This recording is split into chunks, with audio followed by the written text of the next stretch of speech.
আজকে আমি মার্কেটে যাই কিছু এরকম দেখে নেবো, আমি কোনোদিন ভাবিও নাই। চলো তোমাদেরকে শুরু থেকে বলি। হাই, আমি রাজা, আর আজকে আমার ব্লগিং এর D64। সকালে দোকানে এসে জলদি দোকানটাই খুলে দিই, তখনই আমার চা আলা দাদা চলে আসে। তো এনার এক কাপ চা নিয়ে নিই, আর চা খাই আমি কাজগুলো করা শুরু করে দিই। কিন্তু তখনই এদিকে দেখি সব হ্যান্ডসাম ছেলেপেলেরা সেলফি নিচ্ছে। আর সকালবেলা বাজারটা একদম ফাঁকা ছিল, তাই আমি চুপচাপ করে দাঁড়াইছিলাম। আর এই বেগি প্যান্ট পরে নিজেকে অ্যাস্থেটিক ভাবছিল, কিন্তু এ জানে না কি কিরকম লাগতেছে।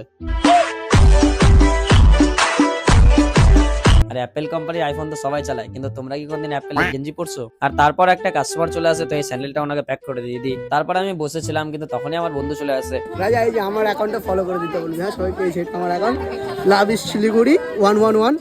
এই যে দেখো সব রকম ভিডিও আছে।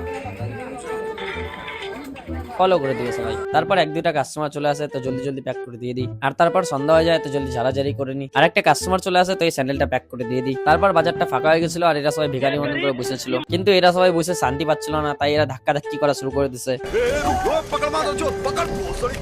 আর মাঝখানে এরা জোর করে এই বাচ্চাটাকে বস্তাতে ভরে নিছে, আর কান্দে উঠা নিয়ে জলদি জলদি করে বাইরে চলে আসে, আর রাস্তার মাঝখানে নিয়ে এসে ছাড়িয়ে দেয়।